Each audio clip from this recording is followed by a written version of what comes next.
वतन वापस पहुंच गई। कप्तान बाबर आजम, नसीम शाह, आसिफ अली और उस्मान कादिर बसरिया दुबई लाहौर पहुंचे। शहरियों ने लाहौर एयरपोर्ट पर पाकिस्तान जिंदाबाद के नारे लगाकर इस्तकबाल किया। शहरी कौमी हीरोज के साथ सेल्फियां बनवाते रहे।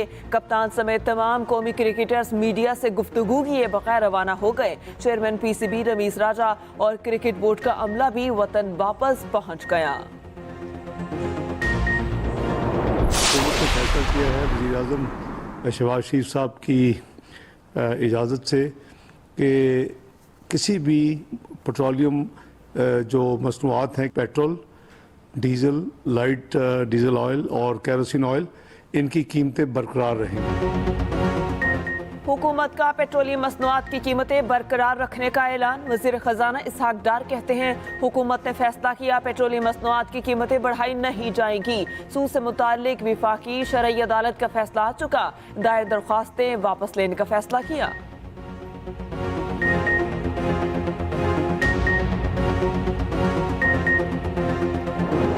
2019 में शहजाद अकबर ने घड़ी, अंगूठी और दीगर तहाइफ बेचने के लिए राबता किया।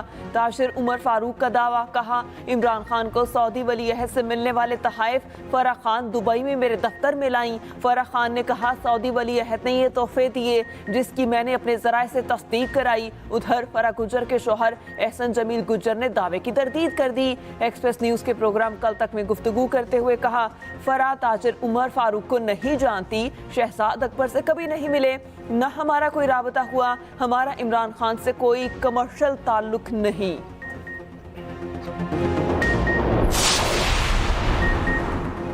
ताजिर उमर फारूक को घड़ी फरोख्त नहीं की गई, ना ही इस शख्स का इमरान खान से कोई ताल्लुक है। रहनुमा PTI फवाद चौधरी ने उमर फारूक के दावे की सख्ती से तरदीद कर दी। कहा $5 मिलियन की घड़ी कभी किसी वजीर आज़म को तोहफे में नहीं दी गई। इमरान खान ने तोशाखाना से कानून के मुताबिक घड़ी खरीदी। उमर फारूक ने बताया इस घड़ी की कीमत $5 मिलियन है, लेकिन $2 मिलियन में खरीदी। ये घड़ी इमरान खान के टैक्स रिटर्न और इलेक्शन कमीशन के गोशवारों में जाहिर है। उमर फारूक से होने वाली मुलाकात मेरी वजारत के दफ्तर में हुई। फैसल वाडा की ट्वीट, कहा वजीर आज़म ऑफिस की हिदायत पर होने वाली मुलाकात में 4 वज़रा और तमाम वजारतों के आला हुकाम मौजूद थे। मुलाकात दुबई डेलीगेशन के तहत हुई। इस तस्वीर को जो रंग देना चाहें दें, कोई डर नहीं।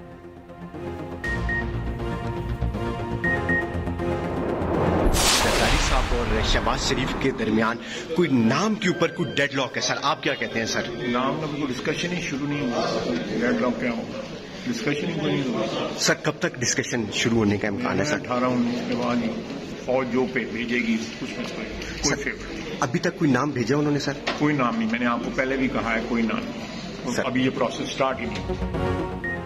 अभी आर्मी चीफ के नाम पर मुशावरत ही नहीं हुई तो डेडलॉक कैसा? वजीर दिफा ख्वाजा आसिफ कहते हैं जो नाम पाक फौज भेजेगी इस पर मुशावरत होगी। अभी तक फौज ने कोई नाम नहीं भेजा। तयनाती का अमल अभी शुरू ही नहीं हुआ। 18 या 19 नवंबर के बाद मुशावरत होगी। आर्मी चीफ के लिए नून लीग का कोई फेवरेट नाम नहीं है।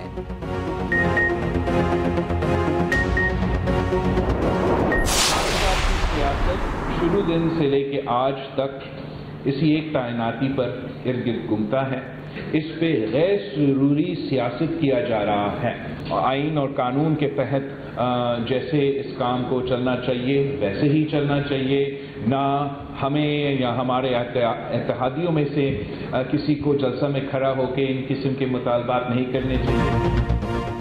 हम तयनाती पर गैर जरूरी सियासत की जा रही है और आईन और कानून के तहत इस तयनाती का काम मुकम्मल होना चाहिए। वजीर खारिजा बिलावल भुट्टो जरदारी का मशवरा, कहा इमरान खान की सियासत शुरू से ही आज तक एक तयनाती के गिर्द घूमती है। मुल्क को कौम की तरक्की के लिए जमहूरी निज़ाम का मजबूत होना जरूरी है।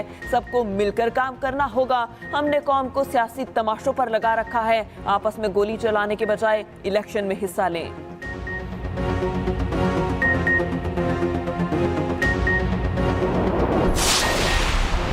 आर्मी चीफ मुल्क की सलामती के जामिन हैं, तकर्री को मुतनाज़िर न बनाया जाए। सरबराह मुस्लिम लीग काफ चौधरी शुजात हुसैन कहते हैं, मुल्क में जिस रंग की सियासत हो रही है अल्लाह करे कामयाब न हो।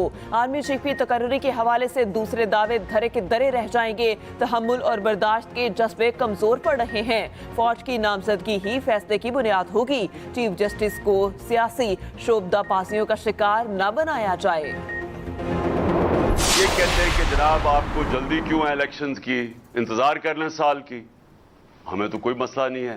तहरीक इंसाफ को तो अल्लाह का फजल है, उसकी कोई खास करम है हमारे पे कि उसने अवाम के दिल हमारी तरफ मोड़ दिए हैं। तो वो तो साल के बाद भी इलेक्शन करें तो इंशाअल्लाह जिस तरह बाई इलेक्शन में स्वीप किया था हम इलेक्शन भी जीत जाएंगे। इमरान खान को इलेक्शन में ताखीर से कोई मसला नहीं, 1 साल बाद भी इलेक्शन के लिए तैयार हैं। कारकुनान से खिताब में कहा, मुझे 1 साल इलेक्शन के इंतजार का कहा जाता है, हमें कोई मसला नहीं, अवाम साथ हैं, जब भी इलेक्शन होंगे क्लीन स्वीप करेंगे। कर्ज देने वाले मुमालिक हमसे जवाब में मुल्क की सलामती का सौदा करते हैं। नवाज शरीफ कौमी सलामती पर समझौता करते देर नहीं करेगा। ये भी कहा, साजिश करने वाले जवाब दें, सूरत हाल का जिम्मेदार कौन है? क्या अभी भी कोई समझता है कि मुल्क के हालात को बेहतर कर सकते हैं?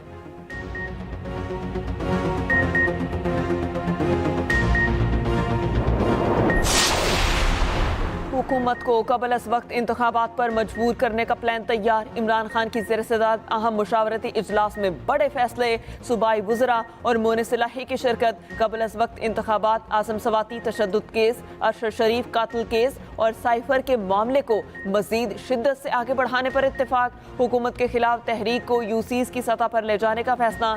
इमरान खान से मोनिसिलाही की अलग मुलाकात। पीटीआई और काफ लीग में राबते बढ़ने पर इत्तेफाक। इमरान खान ने कहा, पीटीआई सिर्फ और सिर्फ शफाफ इलेक्शन चाहती है, हकीकी आज़ादी की मंजिल ज्यादा दूर नहीं।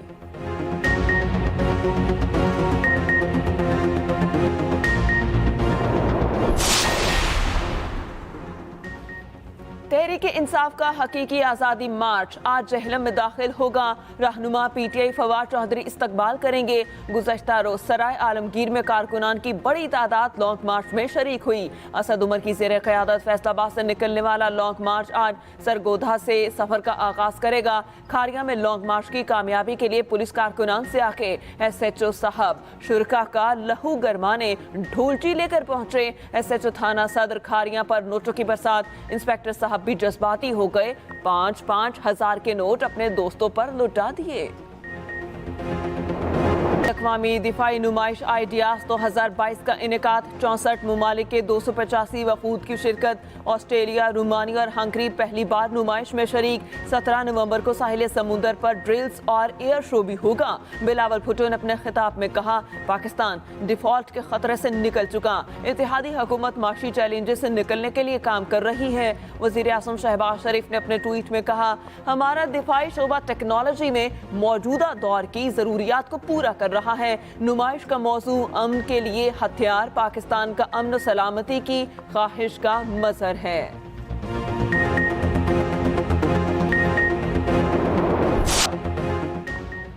Army chief general Qamar Javed Bajwa का PMA काकोल और ब्लोच रिचमेंट सेंटर एबटाबाद का अलविदाई दौरा। ISPR के मुताबिक आर्मी चीफ ने यादगार शुहदा पर फूल चढ़ाए, फातिहा खानी की।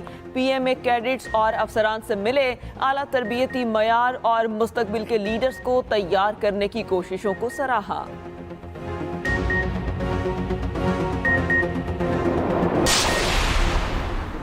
कराची के इलाके मेहरान टाउन में मुबैना पुलिस मुकाबला। एक मुलजिम जख्मी हालत में गिरफ्तार। मुलजिम को तिब्बी इमदाद के लिए अस्पताल मुंतकिल कर दिया गया। गिरफ्तार मुलजिम से असलहा, मोटरसाइकिल और दीगर सामान बरामद। उधर मलीर में भी मुबैना पुलिस मुकाबला। एक मुलजिम जख्मी हालत में गिरफ्तार, अस्पताल मुंतकिल कर दिया गया।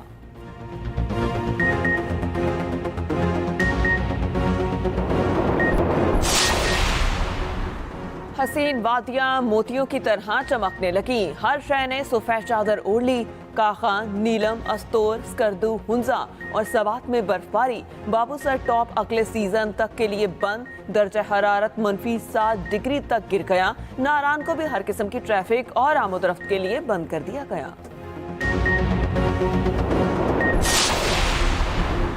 शोएब मलिक की सानिया मिर्जा को सालगिरह की मुबारकबाद। ट्विटर पर सानिया मिर्जा के साथ खूबसूरत तस्वीर शेयर की। शोएब मलिक की पोस्ट पर सानिया की तरफ से कोई रद्द अमल नहीं आया। सार्फिन ने चमगोइयाँ शुरू कर दी। जराए के मुताबिक दोनों में अलहदगी हो चुकी, सिर्फ पेपर वर्क रह गया। दोनों के शो कैंसिल होने की भी इत्तलात हैं। और शोएब मलिक और सानिया मिर्जा की शादी अप्रैल 2010 में हुई थी। उनका एक 4 साला बेटा भी है।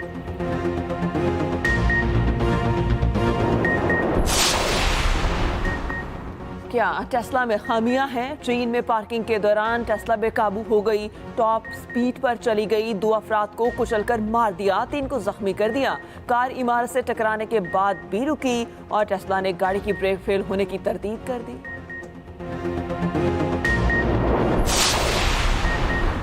ऑस्ट्रेलिया में शदीद बारिशों के बाद तबाही, सैलाब ने हजारों अफराद को बेघर कर दिया। मुतासरा इलाकों में हेलीकॉप्टर्स के जरिए इमदादी कार्रवाइयां, लोग घरों की छतों पर पनाह लिए हुए हैं।